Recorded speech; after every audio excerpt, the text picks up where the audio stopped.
कलाकार मानक हित को दृष्टि रखी मुख्यमंत्री श्री नवीन पट्टनायक आज मुख्यमंत्री कलाकार सहायता योजना रे कलाकार मानक सहायता राशि वृद्धि घोषणा करिसेंती। एही नुआ घोषणा अनुसार एही योजनार हिताधिकारी माने एबे मासको 1200 परिवर्ते 2000 टंका सहायता पाइबे। 80 वर्षरु ऊर्ध्व कलाकार मासको 2500 टंका सहायता पाइबे। एहा द्वारा राज्यर 80,000 कलाकार उपकार पाइबे। पूर्वरु एही योजनार 50,000 कलाकार माननकु मासिकट 1200 आधार रे सहायता राशि प्रदान करा जाउथिला। मात्र वर्तमान एही योजनार धार्य लक्ष्य 80,000 को वृद्धि करा जाइछि, जहा द्वारा आहुरी राज्यर 30,000 कलाकार एथिरे उपकृत होई परिबे। एही क्रमरे मुख्यमंत्री कलाकार सहायता योजना नियमावलीर नियम 4 उपनियम आई रे उल्लेख थिबा कलाकार मानकर वार्षिक आयर सीमा को ग्रामांचल और सहरांचल निर्विशेष रे 1 लाख टंका को वृद्धि करा जाइछि। 80 वर्ष पर्यंत कलाकार मानकर कलाकार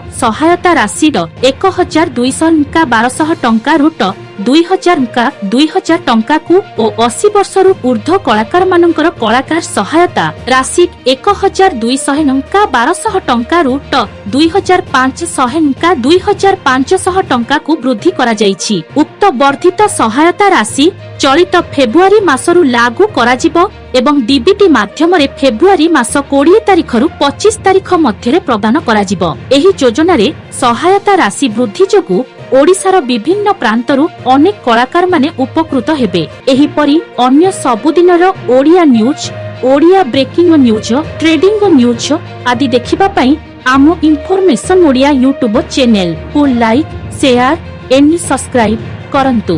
धन्यवाद।